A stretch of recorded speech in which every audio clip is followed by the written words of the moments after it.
לילות שלמים, כחיות הנועמות בים, לילות שלמים, כחיות הנועמות בים, לילות שלמים.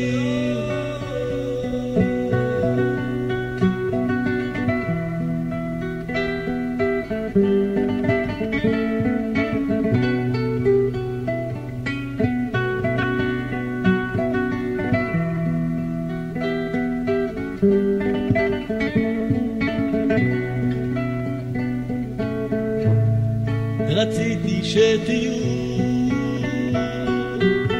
כחיות הנועמות בים, לילות שלמים, כחיות הנועמות בים, לילות שלמים, כחיות הנועמות בים, לילות שלמים. נכון אתם אנשים כשרים, אך לא לזאת הייתה כוונתי. נכון אתם אנשים כשרים, אך לא לזאת הייתה כוונתי. רציתי שתהיו כחיות הנועמות בים, לילות שלמים, כחיות הנועמות בים, לילות שלמים, כחיות הנועמות בים, לילות שלמים, כחיות הנועמות בים, לילות שלמים.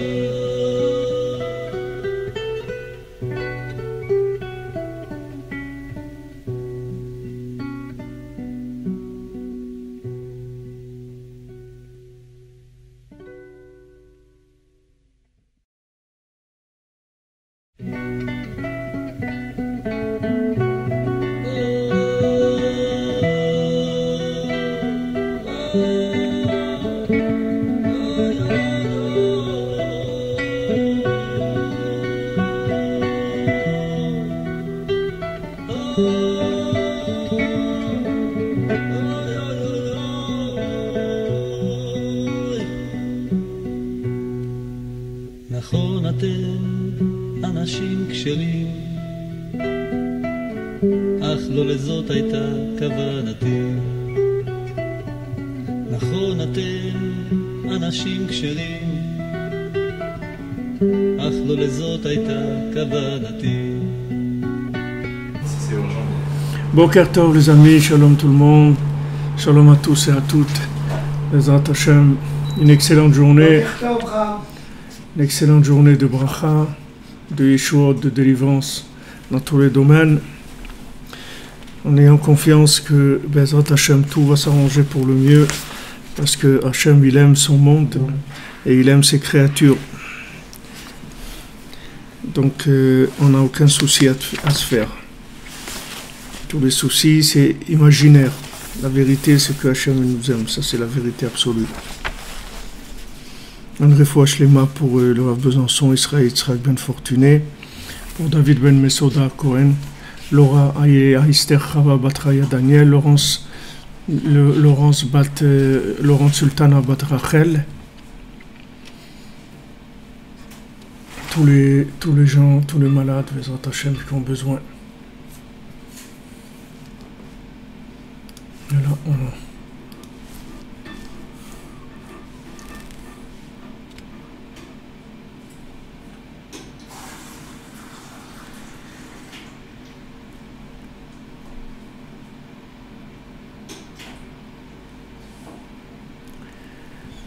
Merci à vous, merci de votre présence et merci de m'avoir accompagné au cocktail. C'est gentil à vous.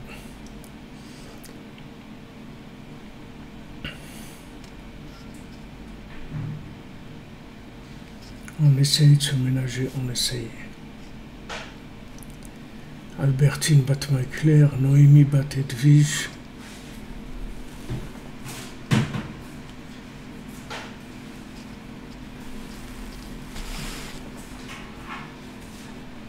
que de bonnes nouvelles. Merci pour vos bénédictions.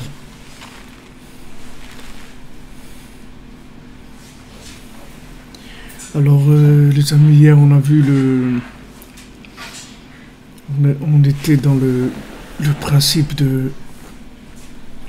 qu'un enfant, il ne pouvait pas enfanter. On avait vu ça hier.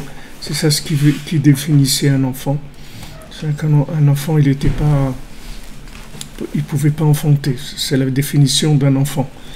Donc, qu'est-ce que ça veut dire enfanter? C'était la capacité de mettre en mouvement autrui grâce à un éveil qui viendrait de notre conscience et qui permettrait de conscientiser l'autre. Et donc ça s'appelle une naissance véritable pour celui qui a transmis. Donc un enfant, lui, il peut pas enfanter, parce qu'il n'a pas le da'at shalem, c'est-à-dire la conscience, la connaissance parfaite. Donc il n'arrive pas au maximum de la conscience qui est proche de la conscience d'Hachem.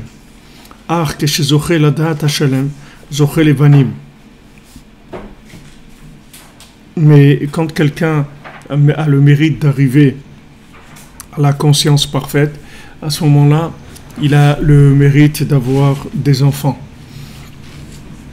Valken be'Avraham shehuaya megayer nashim, ve'Sara megayeret nashim. Donc pour Avraham Avinu, que lui, il rapprochait des hommes, il convertissait des hommes, et Sarah, elle convertissait les femmes. C'est ça qui lui a permis d'arriver à la shlemut du dat, c'est-à-dire avoir une conscience parfaite. Il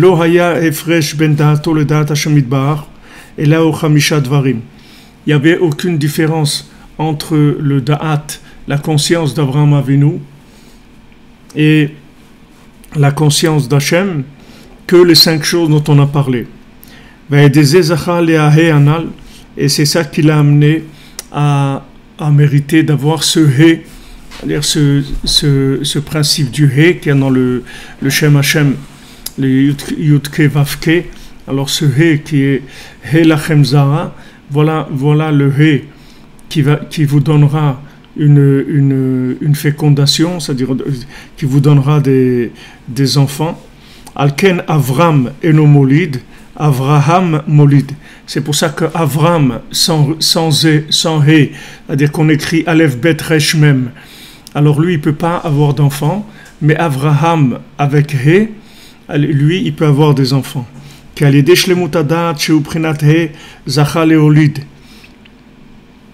Parce que grâce au fait qu'il a complété sa conscience et sa connaissance et sa conscience d'Hachem, il est arrivé au He, et à ce moment-là, il a pu être molide.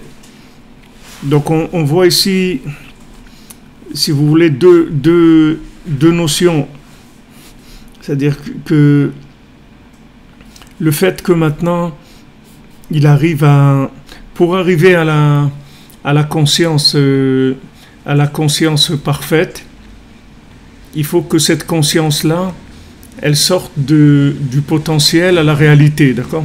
C'est-à-dire la conscience, elle existe dans l'individu, mais tant qu'il ne va pas la transmettre à quelqu'un, elle n'existera pas.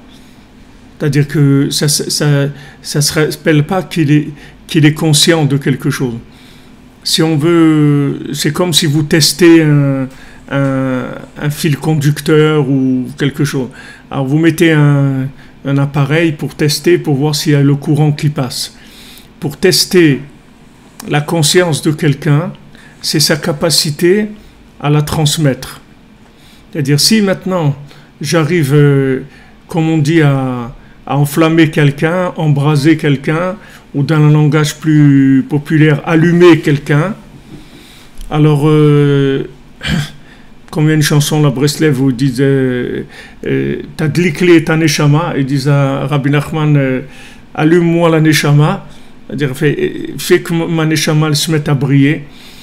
Alors, si maintenant je suis arrivé à à transmettre à quelqu'un, c'est ça qui me donne la conscience. C'est-à-dire que tant que maintenant, je ne suis pas arrivé à transmettre cette conscience à quelqu'un, en fait, je peux pas enfanter. C'est impossible d'avoir des enfants. Alors, souvent, après je reviendrai sur ça, souvent on va trouver ce problème dans les couples ou dans les difficultés à se marier. Après, je reviendrai sur cette niveau-là, sur ce point. Mais par exemple, dans les travaux de Shabbat, il y a une interdiction d'utiliser, de mettre à sécher, par exemple, du linge qui est mouillé. Maintenant, si le linge est humide, il n'y a pas de problème.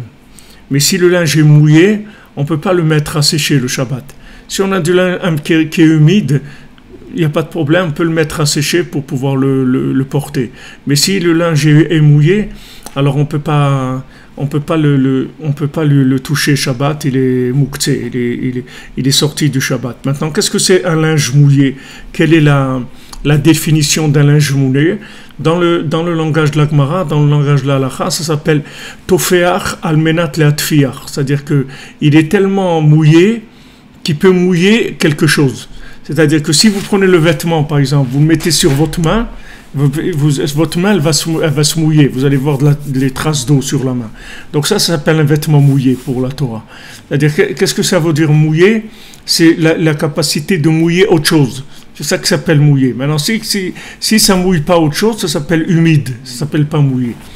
Maintenant, dans le principe de l'enfantement, si vous voulez, dans un couple, ça va commencer par avant d'avoir des élèves, et avant d'avoir des enfants, et avant d'avoir des gens qu'on va convertir, déjà, la première personne qu'il faut arriver à conscientiser, c'est son épouse.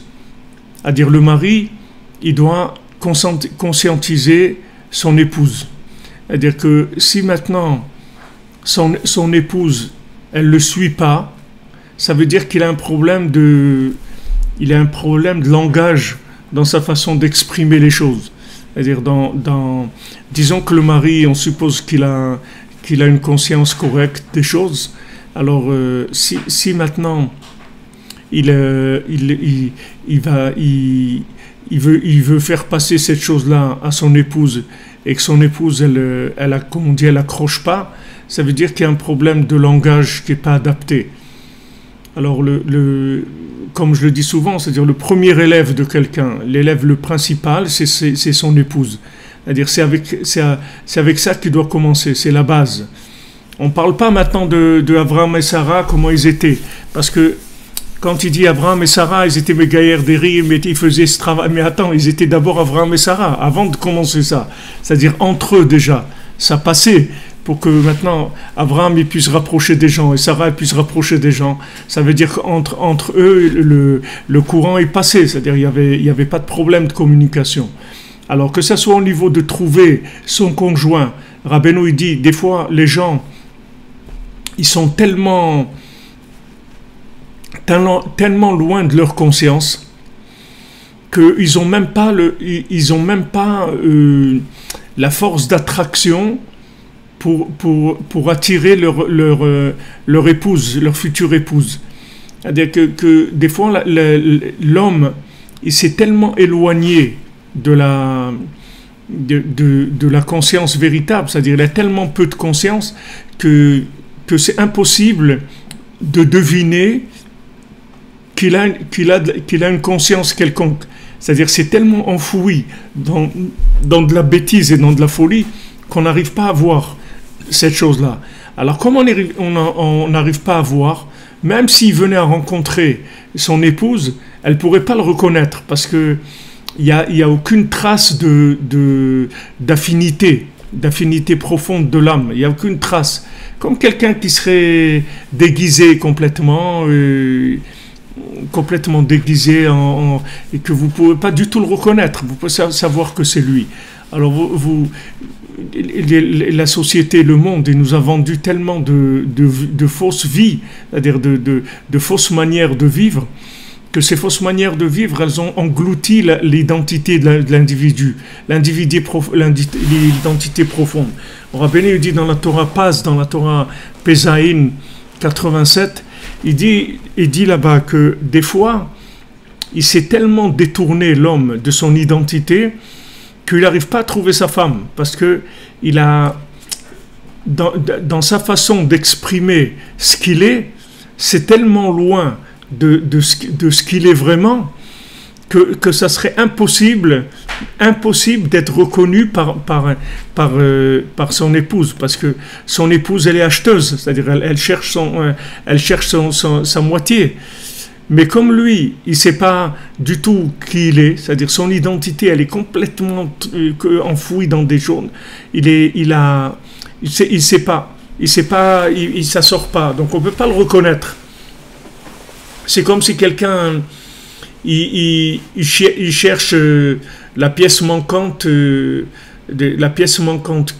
lui manque une pièce, il cherche la pièce, mais la partie qu'il amène pour renseigner sur l'autre moitié, c'est pas du tout ça. C'est pas du tout ça. Ça n'a rien à voir avec l'autre moitié. Donc on peut pas l'aider. On peut pas l'aider.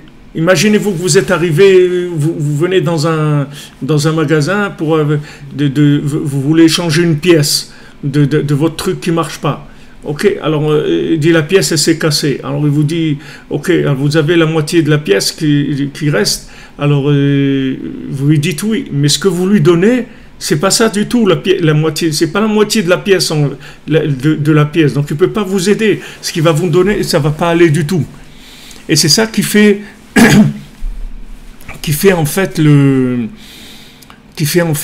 toute la difficulté, comme on voit dans la paracha que quelqu'un qui s'est vendu comme esclave, alors il est dans une situation très très difficile, c'est-à-dire pour pouvoir retrouver son identité, parce qu'il est dans une addiction totale de la vie. Alors Hachem il dit qu'on doit lui percer l'oreille dans l'entrée de la porte. Il faut lui faire un piercing dans l'oreille qui arrive dans la porte. Alors pourquoi ça? Parce que il s'est éloigné complètement si vous voulez, de la voix de son maître, c'est-à-dire il s'est éloigné de son langage, c'est-à-dire du langage de son âme. Il ne sait pas ce que c'est. Pourquoi? Parce qu'il s'est vendu. Alors Hachem il dit, moi quand je vous ai sorti d'Égypte, alors je vous ai dit de mettre du sang de l'agneau pascal sur l'entrée de la porte, de manière à ce que je sache que ces portes-là, ce sont les portes de vos maisons, et que les anges destructeurs, ils détruisent pas vos maisons. Maintenant, il dit, quand maintenant je vous ai sauvé de Pharaon, alors je vous ai sauvé la vie, c'est-à-dire que maintenant vous m'appartenez. Ça veut dire vous m'appartenez, ça veut dire que maintenant vous allez me servir, pas me servir dans le sens où Hachem il a besoin qu'on le serve, c'est-à-dire vous allez enfin vivre la vraie vie que vous devez vivre d'homme libre, c'est-à-dire un homme qui sert Hachem, il est libre. Il a de compte à rendre à personne que Hachem, c'est tout. Des gens, il n'a rien à faire de ce que les gens... Il a rien à faire du tout. Quand on voit Rabbi Nathan, ses élèves, ils étaient très attachés à lui. Très attachés à lui, et dès qu'ils avaient un moment, ils venaient le voir, ils venaient écouter ses paroles, etc. Et il y avait un Breslever qui travaillait quelque part, donc là où il habitait Rabbi Nathan, c'était à Nimirov ou à Breslev, là où il était Rabbi Nathan. Alors il travaillait, mais il a demandé à son patron, il a dit, regarde, moi je travaille normalement je te fais, même s'il faut peut-être, il s'est mis d'accord avec lui de remplacer les heures et tout, mais dès que Rabbi Nathan il parle, il fait un cours et tout, j'arrête de travailler, je vais l'écouter. C'est à ces conditions que je peux travailler, sinon je ne peux pas travailler. Pourquoi? Parce que c'était des gens libres. Ils disaient pas, ouais, mais tu comprends, si je dis ça comme condition, alors ça va pas marcher, parce que jamais ils vont accepter. Non, c'est pas vrai. Pose tes conditions, parce que c'est tes conditions d'homme libre. C'est au contraire. Si maintenant tu te soumets à des choses qui correspondent pas, en fait, à ta conscience, comment tu veux que ta conscience, elle vive? Elle ne peut pas vivre, tu la laisses pas vivre. Maintenant, si tu laisses pas ta conscience vivre, alors maintenant, on ne peut pas connaître ton identité, on ne peut pas savoir qui tu es. On ne peut pas savoir qui tu es. Parce que tu es en train de vivre une vie d'esclave, d'addiction à quoi? À l'argent, à la peur du manque, à la peur que le patron il va te regarder de travers parce que tu vas aller faire Idbo des doutes ou quelque chose comme ça, ou bien tu as un tikkun haklali dans ta poche, ou bien... toi, fais ta vie. Il faut que tu saches que tu es un homme libre. Pourquoi? Parce que tu es déjà vendu à Hachem, c'est-à-dire Hachem il t'a déjà acquis, donc tu n'as pas à avoir peur. Tu as un bon patron qui t'aime et qui veut te donner tout ce qu'il y a de meilleur au monde, donc travaille pour lui, c'est-à-dire va vers lui, ne va pas vers quelqu'un, ne te vends pas, parce que si tu te vends en trahissant ta conscience, tu vas pas trouver ni ton épouse, ni tous les éléments dans le monde qui correspondent à ton âme. Il y a énormément d'éléments qui sont sur terre, qui sont faits pour être en contact avec ton âme. Mais ils ne seront en contact avec ton âme que s'ils la reconnaissent. Mais pour qu'ils la reconnaissent, il faut que tu la laisses exprimer. Pour que tu la laisses exprimer, il faut que tu sois libre. Tu dois tout faire, travailler, être un père de famille, être un mari, être un ami, tout ce que tu veux. Mais tout ça en étant toi-même, pas en étant le jeu de la société. Tu n'es pas un jeu de la société. Alors cet esclave-là, maintenant, si au bout de 7 ans, qu'il a fait un cycle d'esclavage, la 7e année, il doit sortir. Maintenant, s'il ne veut pas sortir, il dit non, moi j'aime bien mon maître et tout, ici c'est cool, on a de quoi manger, on est tranquille, on bosse et puis après on est tranquille, on n'a pas besoin de gérer les factures d'EDF, ni les places de parking, ni les trucs, se prendre la tête avec Macron, ou autre, tranquille, voilà, c'est tout, je suis tranquille. Alors on lui perce l'oreille, ça veut dire que pourquoi? Parce que il a perdu le langage, c'est-à-dire il ne reconnaît plus la voix de son maître. Comme David Amelech dit pour le berger, c'est-à-dire le berger quand il y a une brebis qui se perd, alors il appelle la brebis. Alors si maintenant la brebis elle s'est perdue depuis trop longtemps, elle ne va plus reconnaître la voix du berger. Alors David Amelech il dit Bakesh avdecha ki mitzvotecha lo shecharti. Toi cherche-moi parce que je t'ai pas oublié. Et Rabbi Nathan Mamash dans l'écouté de Philot, il dit ça à Hachem. Il dit Hachem, s'il te plaît, cherche-moi parce que je sais que je suis perdu. Moi je peux pas te trouver. Mais voilà, regarde Hachem. Moi, je ne peux pas te trouver parce que je ne sais même pas ce que je suis en train de chercher. Je suis tellement fou que je ne suis même pas en train de chercher. Je sais pas, même pas ce... Vous savez, des fois, vous allez dans une pièce pour chercher quelque chose et vous avez oublié pourquoi vous êtes rentré dans la pièce. Vous ne savez même pas ce que vous êtes venu chercher. Vous êtes rentré dans la pièce et ça y est, la mémoire vive, elle devient tellement fatiguée que on sait même plus pourquoi on est rentré dans... Alors, quelqu'un, il est venu dans ce monde. Il a tellement accumulé de bêtises et de folies qu'il ne sait même pas ce qu'il doit faire. Alors, regardez Rabbi Nathan, quelle conscience il a. Il dit à Hachem, regarde, moi, je ne sais pas, moi, je ne peux pas te chercher, parce que je sais pas qui tu es, je ne vais pas te reconnaître. Mais je sais que je dois te chercher, ça je le sais. Mais maintenant, je ne vais pas prétendre que je connais je te connais. Donc s'il te plaît, toi, cherche-moi. Et maintenant, le fait que je te demande de me chercher, ça sera considéré, considère-le comme si je t'ai cherché. Parce que je te demande de me chercher. Alors ça, c'est une prière. Et regarde les côtés de filote qui est en haut, là, couché. Ça, c'est une prière que vous pouvez faire. C'est une prière que vous pouvez faire aussi quand vous avez besoin de vous marier. Vous demandez à Hachem, merci, vous demandez à Hachem, regarde Hachem, envoie-moi mon conjoint parce que j'ai ma tête tellement à l'envers que je ne vais même pas le reconnaître. Puisque je ne connais pas ma pièce manquante. Pour connaître ma pièce manquante, il faut que je connaisse la pièce d'origine déjà, qui est cassée, qui manque la moitié. Mais la pièce d'origine, je ne la connais pas. On a tellement fait défaut que maintenant je ne sais plus. Je ne sais plus, le monde est à l'envers. Le monde est complètement à l'envers. Aujourd'hui, celui qui a une famille, une femme, des enfants, qui s'occupe d'eux, c'est ringard dans le monde. C'est-à-dire, c'est un truc, ouais, c'est quoi ça et tout, c'est bidon. Alors, qu'est-ce que c'est qui est vrai? Qu'est-ce qui est vrai? Qu'est-ce qui est vrai alors? De fonder un foyer, d'avoir un respect pour son conjoint, de ne pas trahir son conjoint, de pas lui mentir, les gens ils se moquent de ça. Alors qu'est-ce qui est vrai? Qu'est-ce que je cherche? Je cherche quoi?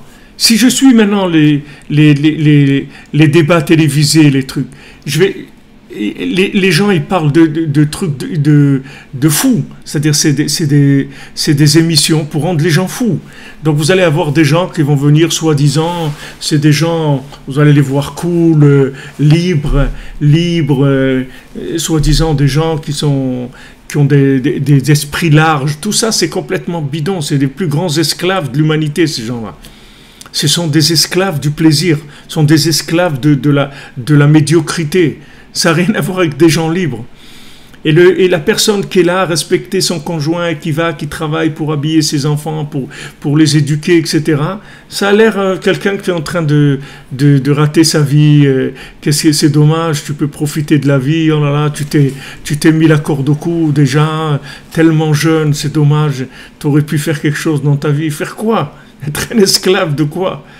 Regardez comment le monde est à l'envers. Alors maintenant, on a beau en parler, mais on baigne dedans. Comme je disais cette nuit aux gens qui étaient avec nous, à Hatzot, regardez Hachem, il a créé un moment dans la nuit où les fous, ils dorment. Où les gens qui créent des fausses attractions, des distractions, ils ne travaillent pas. Ils ferment. Ça y est, leur boutique est fermée, leurs cafés sont fermés, bien que j'ai vu à Los Angeles des trucs ouverts 24 heures sur 24, mais disons là-bas c'est l'hyperfolie, la folie de Hachem Ishmor, mais disons normal, la plupart en tout cas ils sont fermés la nuit. Donc mamash, c'est des moments où vous pouvez retrouver un petit peu un peu de conscience, un peu de vérité, un peu de bonheur, un peu de liberté, la liberté de cette attraction permanente vers de la folie. Donc quand vous voulez chercher maintenant ce qui correspond à vous, sachez que vous n'allez pas le reconnaître parce que vous ne savez pas du tout.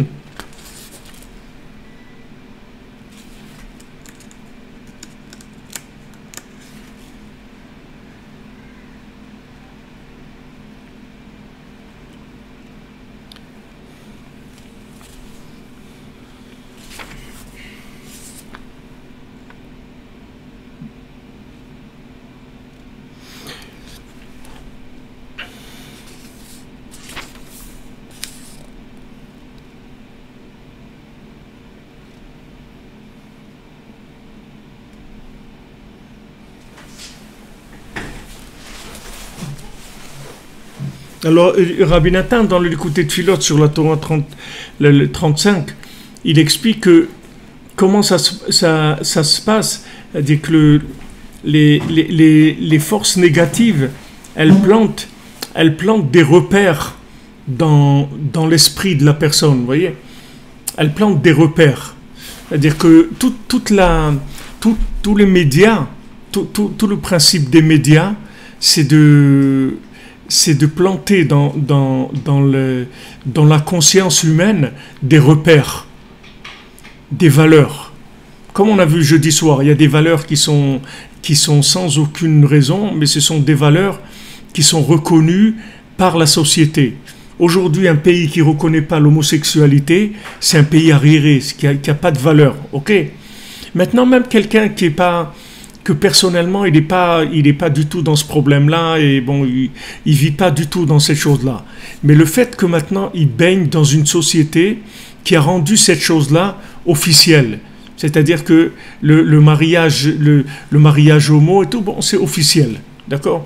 Donc c'est une donnée qu'on place dans l'esprit de la personne, dans sa conscience avec laquelle il vit. Il y a une donnée comme ça, il y a une donnée de ne pas être fidèle, c'est pas un problème, c'est la vie, c'est la liberté, etc. Ok, encore on plante une chose comme ça. Maintenant, on plante des choses sur l'argent, sur les rapports humains, sur la nourriture, sur les vêtements, sur la beauté extérieure, sur la façon où passer ses vacances. Tout en fait, tout est normalisé. Les gens, ils ont l'impression qu'ils ont une liberté, ils n'ont aucune liberté du tout. Ce sont des esclaves des notions qui leur ont été plantées dans leur conscience. Et une fois que ces notions, elles ont été plantées, après la personne, elle va vivre en interaction avec ces notions, c'est fini. C'est-à-dire, il n'y a plus de liberté du tout. Puisque maintenant, ces notions, elles ont été, comme Rabbeinu rapporte ça sur Gabriel. Gabriel, il est Nata, il a planté un pieu dans la mer, dans l'océan de la connaissance. Et autour de ce pieu-là, il s'est créé toutes les midot raot, c'est-à-dire tous les mauvais comportements. Maintenant, si tu me mets ces éléments-là dans ma conscience, qu'on est là pour le plaisir, pour ça, voilà, tu me mets des éléments comme ça. Une fois que ces éléments, je les ai acceptés, alors après, on ne peut pas dire que j'ai un libre arbitre. J'ai plus de libre arbitre. Parce qu'après, je deviens juste une machine de ces éléments-là. C'est pour ça que vous voyez des fois des gens, ils craquent, ils lâchent tout, ils partent. Vous voyez, parce que des fois, ils voient tellement le mensonge, et ils se sentent tellement emprisonnés dans le mensonge, qu'ils lâchent tout, ils partent, c'est tout. Ils disent, je pars, c'est tout. Mais où tu vas? Je pars, il faut que je sorte de ça. Je peux plus cette vie-là, j'en peux plus. Alors Rabbi Nathan, il dit, regarde, j'ai tellement rentré de notions dans mon esprit qui sont fausses, qu'aujourd'hui, je suis incapable de reconnaître la vérité dans ce monde. C'est-à-dire que, par exemple, je vais avoir des gens qui ont l'air sympas, c'est pas eux avec qui je dois être. Et il y avoir des gens qui vont être antipathiques, et c'est avec eux que je dois être. Pourquoi ils me paraissent antipathiques? Parce qu'ils ne correspondent pas à l'archétype de ce qui s'appelle un gars sympathique d'après la télé, d'après les journaux, d'après Paris Match, d'après Télé 7 jours, d'après... Il y a un genre dans le cinéma, voilà les gens sympas, voilà les gens qui sont bien, voilà les gens qui ont réussi, voilà les gens heureux. Alors que je ne crois pas qu'à Hollywood, il existe une seule personne heureuse, je ne crois pas que ça peut exister. Bichlal. Peut-être dans la forêt de Hollywood, mais pas dans le Yar HaKadosh, dans la forêt sainte qui va faire Hitbo des doutes, mais dans le Hollywood du cinéma, je ne crois pas que ça peut exister quelqu'un, parce que le cinéma c'est que ça, c'est un esclavage, c'est le plus grand esclavage qui existe, c'est de jouer le jeu de quelque chose. Alors tous ces personnages qui sont fabriqués de toutes pièces, complètement, avec leur façon de vivre, leur sourire, leur façon de s'habiller, leur argent, leur maison, leur voiture, tout, dans chaque détail, tout ça, c'est planté dans la conscience des gens. Donc après, quand tu sors dans la rue et tu vis, avec quoi tu vas vivre? avec quoi tu vas vivre? Tu vas vivre avec ces éléments. C'est-à-dire après, ton nishma, c'est-à-dire ce que tu vas entendre, c'est ce que tu as planté, c'est ça que tu vas entendre. Pourquoi on lui perce l'oreille à l'esclave? Parce qu'on lui dit, tu as transgressé Naase Venishma. Tu as transgressé Naase Venishma. Naase Venishma, ça veut dire tu vas faire, après tu vas comprendre. Et ne crois pas que dans la société, tu comprends quelque chose. Parce que tu ne comprends rien au mariage homo. Tu ne comprends rien. Tu l'as accepté, parce que la société, elle a imposé ça. Et que si maintenant tu n'acceptes pas cette chose-là, alors tu es un type qui est en retard, qui est un arriéré, tu es un gars de la campagne, tu as des gros sabots. C'est vraiment, tu es complètement à côté, quoi. T'es plus dans le vent, t'es plus branché, t'es plus truc. Voilà ce qu'on va te donner. Alors maintenant, tu as pris ces éléments-là. Une fois que tu as pris ces éléments, ce que tu vas entendre, c'est le résultat de ces éléments que tu as plantés, c'est tout. Donc maintenant, tout ce que tu vas entendre, c'est faux, en fait. Et tu as besoin d'un miracle, d'un grand miracle que Hachem il t'envoie, un tzaddik comme Rabbi Nachman qui va venir et il va te casser tout ce système-là dans ta tête. Toute la pourriture, tout le mensonge, il va se casser. Et tu vas commencer à reconstruire un individu. Ça va tellement loin que même Rabbi Nathan, que même toute la Torah qu'il avait, il a jeté. Parce qu'il a dit, même la Torah que j'ai appris, je l'ai appris de gens qui n'étaient pas, comme on dit, aïe aïe aïe, c'est-à-dire c'est pas des gens qui étaient très forts, c'est-à-dire très forts, même si c'était grand tzadikim et tout, mais c'était pas des gens parfaits dans leur façon de voir les choses. Donc si je me garde ces notions-là, jamais je vais pouvoir entendre la voix du tzaddik, je pourrais pas. Donc il a tout jeté, il a dit voilà, maintenant je suis quelqu'un de nouveau, ça y est, je commence à nouveau, et voilà, ce qu'il va dire Rabbi Nachman, c'est ça que je vais planter dans ma tête. Et une fois que tu vas planter 1, 2, 3, 50, 20, 50, 100, 200 000 éléments de Rabbi Nachman, tu vas voir que maintenant, tu vas commencer à entendre un chant nouveau, une musique nouvelle, une vie nouvelle. Elle est là, cette vie. Seulement les éléments qu'on t'a mis dans ton esprit, ils ne te permettent pas de voir ces choses-là, de sentir ces choses-là. Parce qu'on t'a placé des notions de l'argent, du rapport familial, du rapport avec les enfants, du rapport avec les gens, du rapport avec la nourriture, les vêtements, les voyages, tout ce que tu veux, les loisirs, tout ça. C'est quoi les loisirs? Alors les gens, ils doivent aller sur la Côte d'Azur au mois d'août. C'est ça les loisirs. Alors maintenant, il n'y a pas de place, il faut se serrer et être les uns sur les autres. Et aller payer des boissons 10 fois plus cher que ce qu'elles coûtent et faire la queue de 2 heures pour acheter un coca qui va coûter 10 euros et voilà, c'est les vacances. Pourquoi c'est les vacances? Parce qu'ils ont dit que c'est les vacances, c'est tout. Et maintenant, si je veux rester chez moi à la maison pendant les vacances, mais ils vont dire que tu es un fou, tu es un dépressif. Qu'est-ce qu'il y a? Tu es dépressif, pourquoi tu veux rester chez toi? Mais non, je ne suis pas dépressif, j'ai envie d'être en vacances.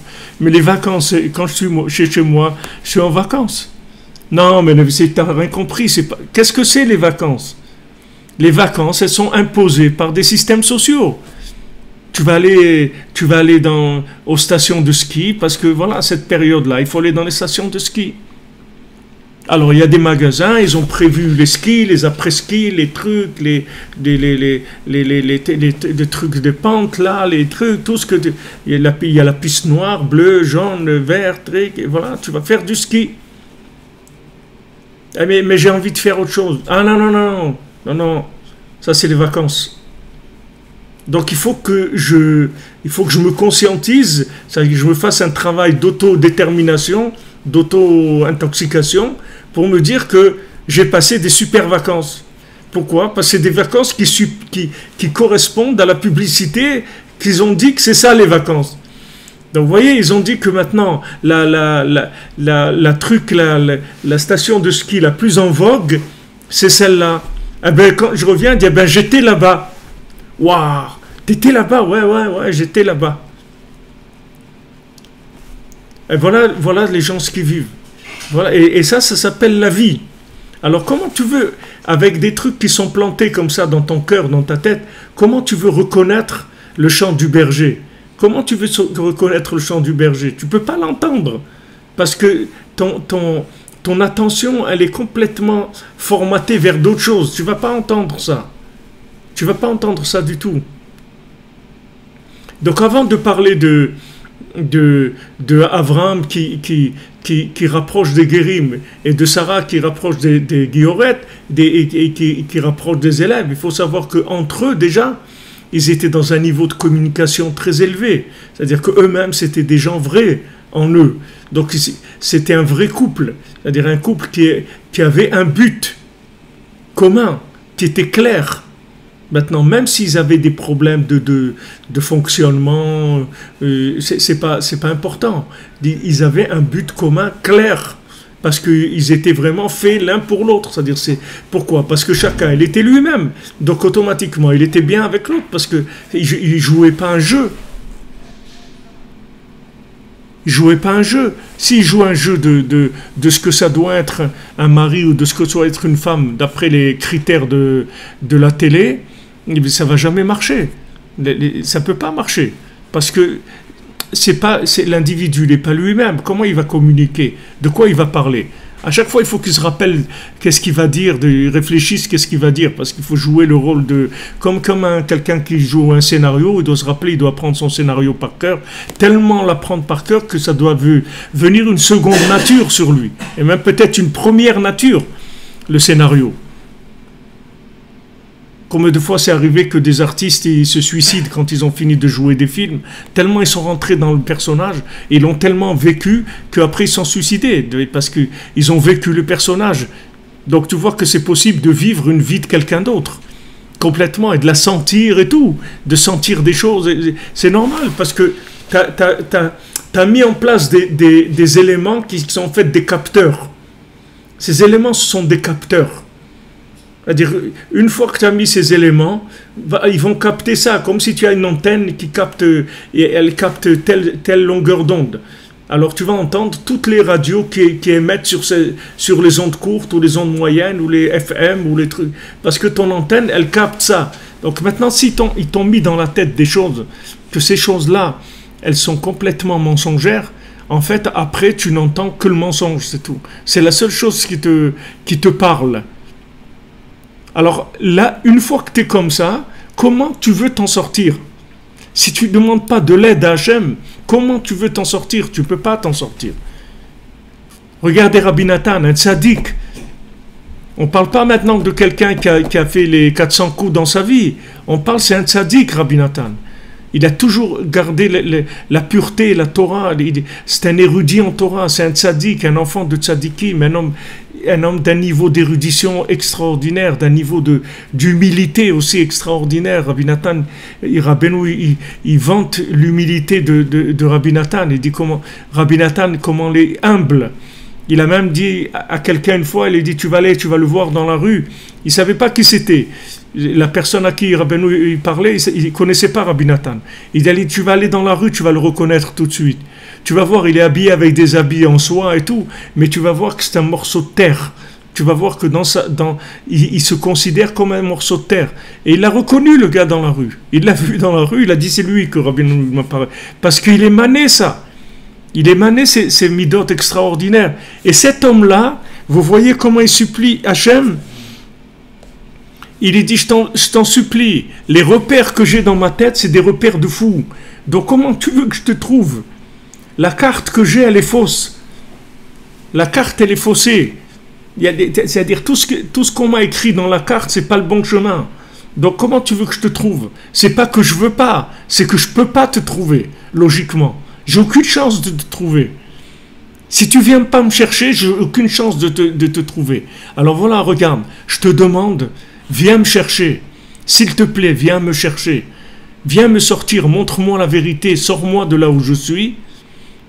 Parce que de moi-même, je ne pourrais pas me rendre compte de ce qu'est la vérité.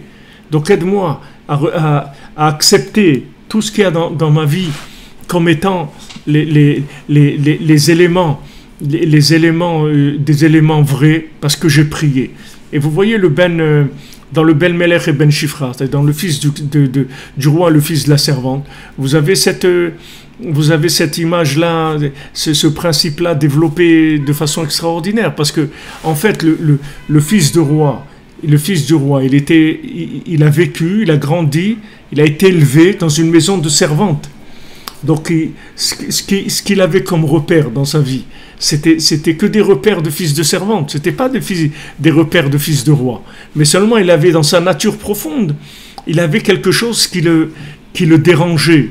Il sentait quand même malaise par rapport à cette vie-là. Donc, il était angoissé tout le temps. Il n'était pas bien. Il n'était pas bien parce que il voyait qu'il y a quelque chose qui cloche dans cette façon de vivre, etc.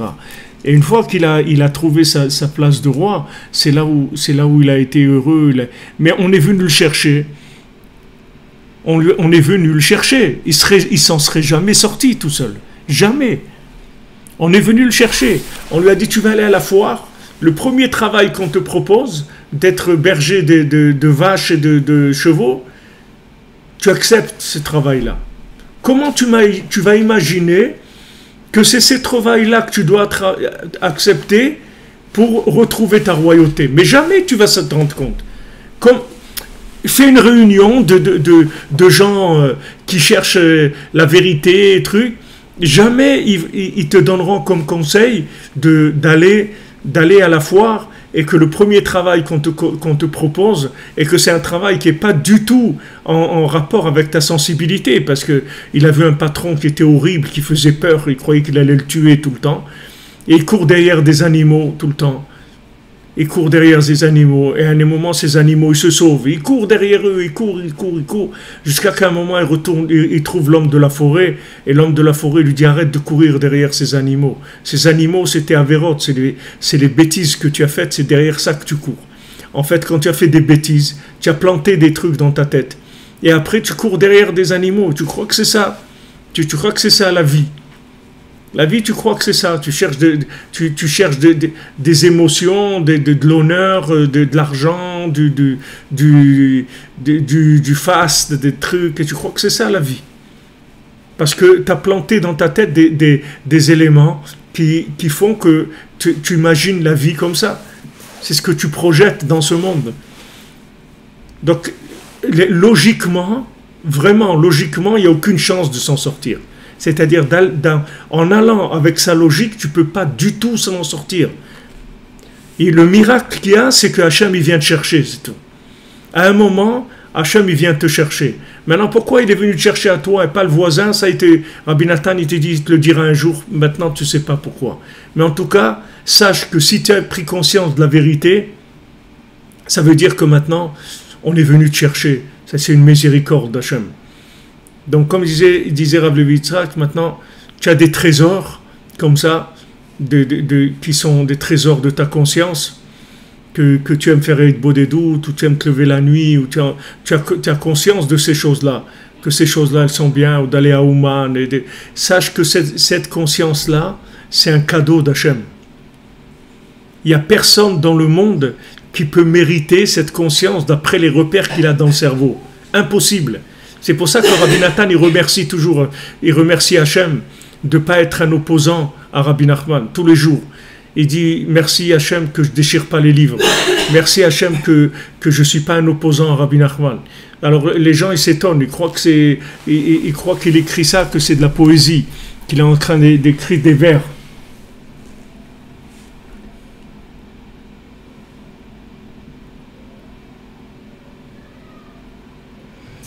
Ouais, c'est asile ouvert, comme vous dites là, monsieur Kawito Ier. C'est asile à ciel ouvert. Alors maintenant,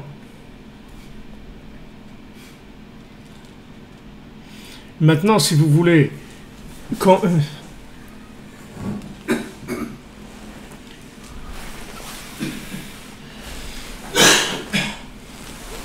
maman, comme vous dites, des plantes vénéneuses, des plantes, ils vous mettent des plantes de poison en vous. Sachez que vous ne pourrez jamais vous en sortir si on ne vient pas vous chercher. Donc sachez que le peu de conscience qu'on a, que Baruch Hashem, regardez, on est connecté là, on cherche tous quelque chose, sinon on peut aller au bistrot et prendre une bière ou aller manger un plat de frites ou n'importe quoi. Pourquoi on est là? Parce qu'on cherche quelque chose. Mais ça, qu'on est en train de chercher quelque chose, sachez que c'est le plus grand cadeau qui existe dans la génération. Et que tous les gens qui sont conscients, même de leurs problèmes, même de leur manque, même de ce qu'ils n'arrivent pas à faire, c'est un cadeau d'Hachem extraordinaire. Uniquement sur ça, combien il faut remercier Akadosh Baruch Hu, qui nous a donné ça. Remercier Dieu, dire merci mon Dieu, au moins, je sais ce qui me manque vraiment. Avant, je croyais qu'il me manquait une Mercedes décapotable. Maintenant, Baruch Hashem, la Mercedes, elle a capoté, c'est fini, j'ai plus de problème. Je sais que c'est pas ça qui me manque. S'il me manque, c'est de fonder un foyer, c'est de rendre ma famille heureuse, de voir mes enfants grandir dans un chemin de droiture, de chemin de connaissance d'Hachem, d'avoir des rapports avec les gens qui soient des rapports de joie, d'honnêteté, d'échange de cœur, d'échange de sincérité, etc. Donc, de savoir ça, sachez que c'est un cadeau d'Hachem. Aujourd'hui, il n'y a personne qui peut prétendre qu'il sait quelque chose de par lui-même. Vous voyez Rabbi Nathan, vous ne pouvez pas vous comparer à Rabbi Nathan, ni dans sa conscience de sa petitesse, ni dans l'état de sa grandeur, ni l'un, parce que dans son état, comme il est construit, c'est un homme très très grand. Mais dans sa conscience, il se sent l'homme le plus éloigné de la terre. Il se sent plus éloigné que le dernier des éloignés. Comment c'est possible ça? Parce qu'il sait que toute sa conscience, c'est un cadeau permanent, c'est tout. Comme des gens qui viennent à Ouman à Rosh Hashanah, ils croient qu'ils ont acheté une place dans le club. Il y a un club et voilà. Maintenant, je fais partie des gens du club qui vont à Ouman à Rosh Hashanah. Il n'y a pas de club, mon ami. Il n'y a pas de club. Le club, il peut se transformer en culbute. Sache-le. Il n'y a pas de club. Il n'y a que c'est un cadeau, c'est tout. Et tu dis à Hachem, s'il te plaît, garde-moi avec toi. S'il te plaît, garde-moi. Ferme bien le sac, comme dit Rabbi Nathan. Il dit Rabbeinu, ferme bien le sac. Maintenant, quelqu'un qui est conscient, pourquoi il dit ferme bien le sac? Il va se sauver. Oui, c'est pas qu'il veut se sauver. Il veut pas se sauver. Mais quelqu'un, il peut lui planter quelque chose dans la tête ou dans le cœur et que ça le fait sauver. Il ne peut pas savoir la vie, comment elle va tourner. Donc, tous les jours, il a peur. Il dit, Hachem, s'il te plaît, garde-moi avec toi. Merci pour cette conscience. Merci pour cette vision des choses. Bien que j'arrive pas à faire grand-chose et tout, c'est pas ça qui est important. Ce qui est important, c'est que tu sois branché. Et ce que tu peux faire, ça c'est par rapport à la carrosserie que tu as. Chacun il a une carrosserie comme il a. Il y a des gens ils ont une carrosserie de bicyclette, des gens ils ont une carrosserie de moto, des gens ils ont une carrosserie de camion, de bateau. Chacun il a une carrosserie comme il a. Mais le principal, c'est la conscience qui est à l'intérieur. C'est ça qui est le principal. Donc quand tu as cette conscience-là, tu peux commencer à construire, tu peux commencer à enfanter, tu commences à parler, commencer à échanger. Tu as cette conscience-là. Mais n'oublie jamais que cette conscience, c'est un cadeau. Parce que logiquement, c'est impossible. Logiquement, il n'y a aucun calcul logique. C'est pour ça que même, voilà, on parle de Rabbeinu, on parle de Rabbi Nachman, on essaye de diffuser. On essaye de diffuser, mais sachez que ce qu'on diffuse, c'est uniquement le flux, l'énergie de Rabbeinu. Ce n'est pas des choses logiques. Parce que ces paroles logiques, vous pouvez les dire à quelqu'un qui n'est pas branché, il ne comprendra rien du tout. Ça ne va rien lui faire. Ça va rien lui faire du tout. Parce que là où il est, ça ne veut rien dire pour lui. Pour que ça veuille dire quelque chose et que ça fasse un effet sur toi, c'est un cadeau. C'est un cadeau d'Hachem. C'est ce flux, c'est-à-dire que tu es branché sur un flux divin, un flux spirituel qui s'appelle le souffle divin du tzaddik. Ce souffle-là, c'est ça qui te fait ressentir ces choses-là, voir la vie différemment, chercher une connexion avec Hachem, chercher ton âme, chercher une connexion avec les autres. Tous ces éléments-là, ce sont des cadeaux, il faut le savoir. Alors avant de parler de conscientiser les autres, vous voyez Abraham et Sarah, ils sont déjà des individus qui eux-mêmes ils se sont trouvés, tous les deux. Pour qu'ils se soient trouvés tous les deux, il faut qu'ils soient sincères. Bon, Hachem, ils se sont mariés. Maintenant, une fois qu'ils se sont mariés, ils avaient un but commun. Aussi bien lui qu'elle, ils étaient conscients que le principal dans la vie, c'était la émouna, d'avoir confiance dans Hachem, et le chesed, et de faire de la bonté, de faire le bien. Sur ça, ils étaient clairs, tous les deux, que c'était ça le but. Après, ils ont cherché à faire des élèves. Et là, ils ont commencé à sortir le potentiel en réalité et à rapprocher des gens. Et à ce moment-là, après, ils ont pu avoir des enfants. Après, ils ont emmené le hé qui permet d'avoir des enfants. Donc, c'est pour ça que Abraham, il est molite. C'est-à-dire, une fois qu'il a eu le hé, maintenant, il peut avoir des enfants. Parce qu'il a complété son da'at par le fait qu'il a pu extérioriser le potentiel qu'il avait en lui. Mais pour extérioriser ce potentiel-là, il faut que tu aies la bonne conscience, parce que sinon, qu'est-ce que tu vas extérioriser? Tu peux extérioriser des forces du corps, tu peux extérioriser que tu deviens un champion de la voile, tu deviens un champion de voile, ok? Ça aussi, tu es en toi. Tu peux devenir champion de boxe, tu peux devenir champion de beaucoup de choses. Champion d'argent, champion de vêtements, champion de beaucoup de choses, tu peux devenir. Ça aussi, ça se trouve en toi. On t'a planté des trucs que tu peux devenir champion de ça aussi. Maintenant, de chercher à conscientiser le monde sur la présence divine, cette chose-là, cette conscience-là, c'est un cadeau. Alors, une fois que tu l'as, tu vas l'extérioriser, tu vas l'exprimer. Et tu vas voir qu'il y a des gens qui vont accrocher à ça et qui vont dire « Waouh, c'est ça que je cherchais ». Alors une fois que tu vois que cette conscience-là, elle est arrivée à convaincre des gens, c'est-à-dire elle est arrivée à les conscientiser, alors tu as fait naître ton potentiel. Maintenant ton potentiel il devient réel. Et à ce moment-là, tu peux commencer à avoir des enfants. Mamash avoir des enfants. Donc ça, je vous le donne aussi comme conseil pour les gens qui cherchent à se marier, pour les gens qui cherchent à avoir des enfants. Faites du chesed. Donnez aux autres. Donnez. Avec ça, vous allez arriver à ce hé là. Donnez, tout simplement. Donnez, aidez des gens, allez aider des gens qui sont dans les hôpitaux, allez aider des gens qui ont besoin d'encouragement, écrivez des choses qui encouragent les gens, dites des choses qui encouragent les gens, aidez, donnez, parce que quand vous allez donner, en donnant, vous allez faire sortir ce que vous avez en vous, c'est ça qui va vous donner la force d'enfanter. Donc une fois que vous allez donner, c'est ça qui va faire naître l'intérieur de vous-même. Et à ce moment-là, vous allez reconnaître vos conjoints si vous n'êtes pas marié. Il va vous reconnaître. Mais avant que vous commenciez à donner, il n'y a pas de possibilité de vous reconnaître parce qu'on ne sait pas ce que vous avez à l'intérieur. On n'a pas ouvert l'emballage, donc on ne sait pas ce qu'il y a dedans. L'emballage, il peut complètement tromper sur ce qu'il y a à l'intérieur. Surtout, comme je vous dis, on vous vend des emballages qui sont complètement dingues. Donc, on ne peut pas deviner qu'il y a ça à l'intérieur. On ne peut pas deviner. Voilà, vous trouvez des petits jeunes, les pauvres de 17 ans et tout, qui font des tentatives de suicide. Des 17 ans, les pauvres. 17 ans, ils n'ont même pas commencé à vivre. Parce que la société, ce qu'elle leur donne, ça ne leur donne pas envie de vivre, c'est tout. Et comme ils croient que c'est ça la vie, alors ils n'ont pas envie. Ils n'ont pas envie. Et s'ils n'ont pas un peu de simcha, des gens qui les aiment autour et qui les tiennent le temps qu'ils passent ces crises-là, qu'ils trouvent quelque chose, et ils n'arrivent pas. C'est très très difficile. Bémet, c'est très difficile. Donc ça, je vous conseille, si vous voulez faire sortir le potentiel qu'il y a en vous, il faut donner, c'est tout.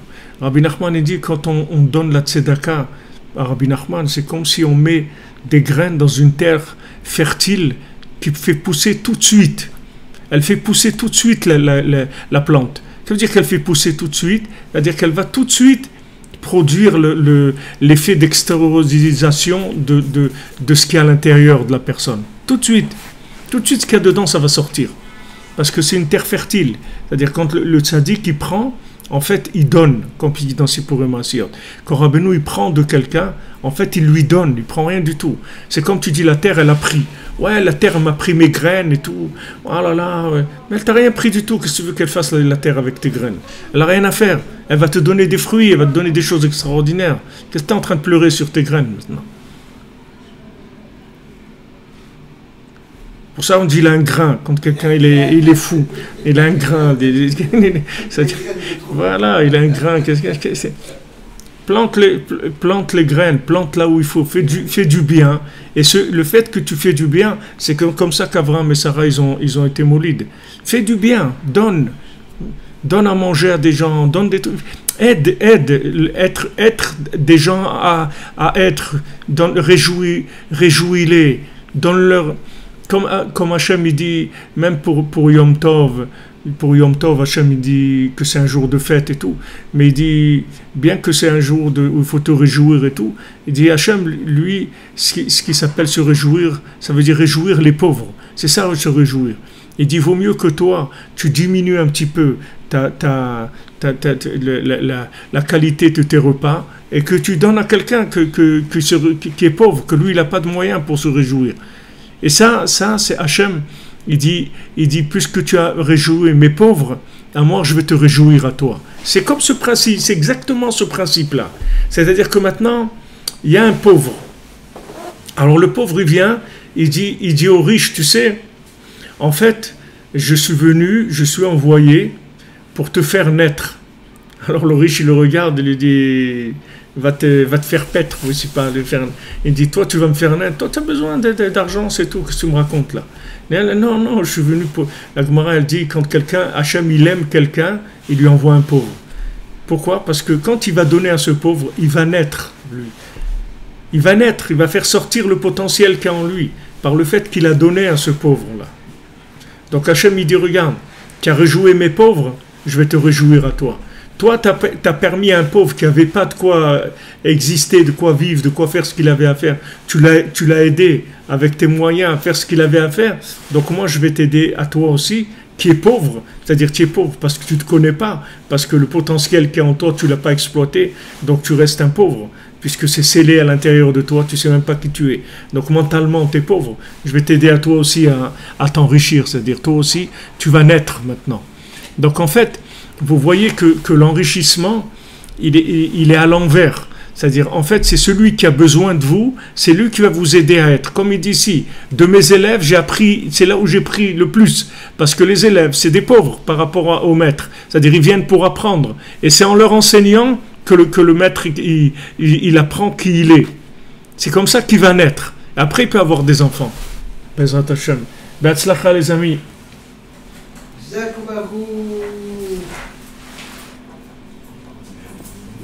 Que des bonnes nouvelles, que des bonnes nouvelles. Bezrat Hashem.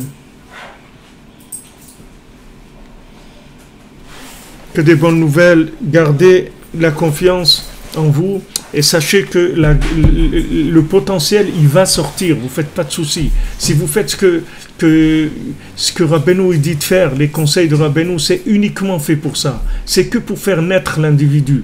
C'est que pour ça. Rabbi Nachman, il est venu que pour ça. C'est ça tout son travail. Be'atzlacha, les amis, que des bonnes choses. Merci d'être là. Bezrat Hashem. N'écoutez pas les gens qui vous insultent, que vous n'allez pas dans les traditions. Aujourd'hui, il n'y a pas de tradition. Il y a sauf qui peut. Il n'y a pas de tradition. Tradition de quoi?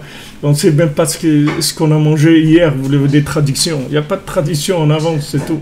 Sauf qui peut, c'est tout ce qu'on peut faire. Be'atzlacha, merci pour votre présence, merci Baruch Hashem pour tous les gens qui sont inscrits pour le gala, qui aident et tout. Ça nous aide à pouvoir arriver plus loin chez des gens. Baruch Hashem, chaque jour il y a des nouveaux. Ashrenu, merci pour tout.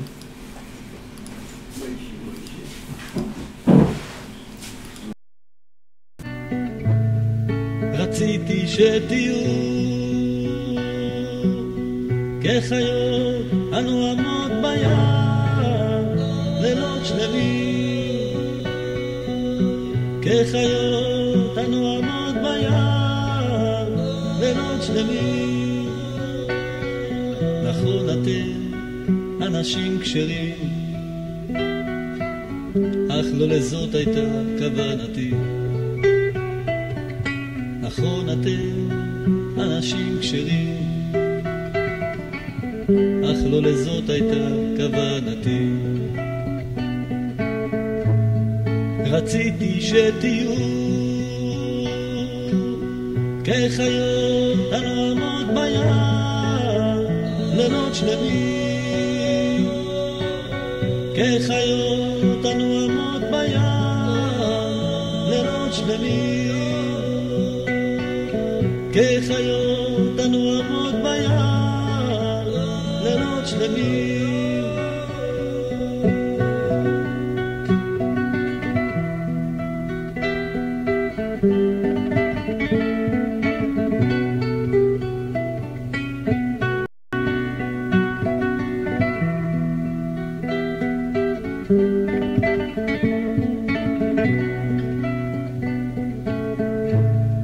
רציתי שתהיו כחיות הנועמות בים לילות שלמים,